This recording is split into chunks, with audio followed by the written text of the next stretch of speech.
Hi, this is Subramaniam Shankaran from meticulously.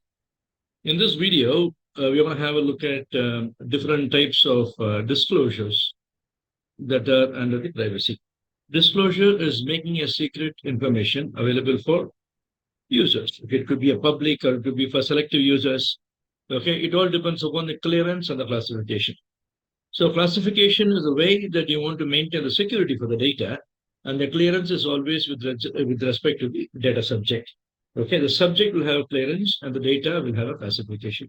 This is the foundations of the information security.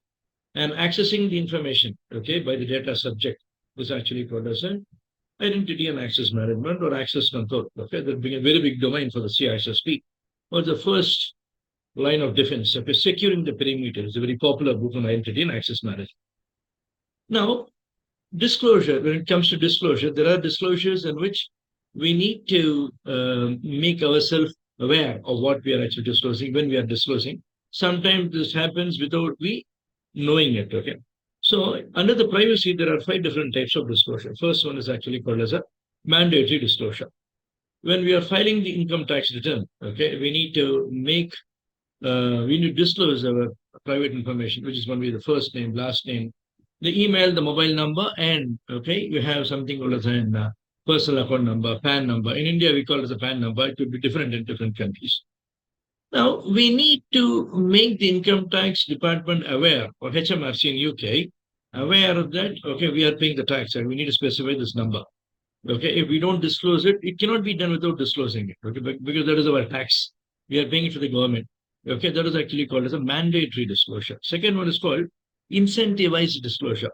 Supposedly, you are going to a supermarket and you are shopping, and at the time of the billing, they ask you, "Can I have your mobile number?" Okay, with the mobile number, okay, you can accrue points to a loyalty card. If you don't have a loyalty card, you can apply for a loyalty card, and they will start adding points onto your loyalty card whenever you want to use it. If you have 100 points minimum, you can actually use, and you can get a discount. Okay, now basically in this particular situation, you yourself you are giving your name, okay, the mobile number and the email, so that you are getting something back. This is actually called as a incentivized disclosure. The other disclosure is called conditioned disclosure. Okay, let's assume that there's a war that is actually happening, and the government has got food packets distributed to the individuals. During the COVID, also, there are countries like Saudi Arabia where the food packets are actually available for the citizens. You can give them a call and they'll distribute the food packets. When they're actually doing it, okay, they will correct your identity because government needs to note down to whom they have given the food packets. Okay, this is actually called as a conditioned disclosure. Okay, so you must reveal who you are and give your ID proof and correct your food packet. Okay, next is called entirely voluntary disclosure. You go to the social media like Facebook or LinkedIn, whatever it is. Okay, you are giving your email, you are giving your mobile number, okay, and your first name and last name anyway. Okay, that is actually called as a voluntary disclosure. Nobody is asking you to go and disclose it, but we need it. You want to become a part of the Facebook, we do it.